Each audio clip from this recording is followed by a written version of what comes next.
இந்த கோயில் உணர்ந்து எல்லாம் பார்த்துட்டு இருக்கும்போது வில்லுடையான் பட்டு வருது, முருகர் வில்லோட இருக்காரு. அது அந்த வில்லோட இருக்கிறதுக்கு என்ன காரணம் அப்படின்னு பார்த்தீங்கன்னா, இது கந்த புராணத்தை தொடர்புடைய கோவில். சூரசம்காரம் நடந்ததுக்கு முன்னாடியும் சூரசம்காரம் அப்புறம் பின்னாடியும் உள்ள சம்பந்தப்பட்ட கோவில். ஏன் இங்க முருகர் வில்லு வச்சிருக்காரு? அந்த ஆராய்ச்சியில போயிட்டே இருக்கும்போது பாத்தீங்கன்னா, கிட்டத்தட்ட இந்தியாவில் ஒரு 11 இடத்துல வந்து முருகர் வில்லோட இருக்காரு. ஒன்று மும்பையில் இருக்காரு, அதுக்கப்புறம் இமாச்சல் பிரதேசில் இருக்காரு, அதுக்கப்புறம் நம்ம தமிழ்நாட்டிலே 3 இடத்துல இருக்காரு, அதுக்கப்புறம் வட இந்தியாவில் ஒரு 6-7 இடத்துல இருக்காரு முருகர் வில்லோட.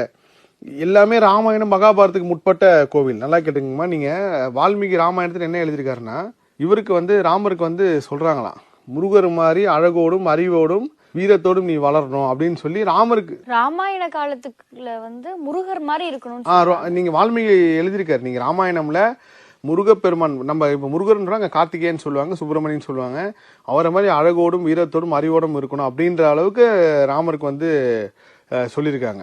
இது ரொம்ப ஆச்சரியமான ஒரு விஷயம். உண்மையா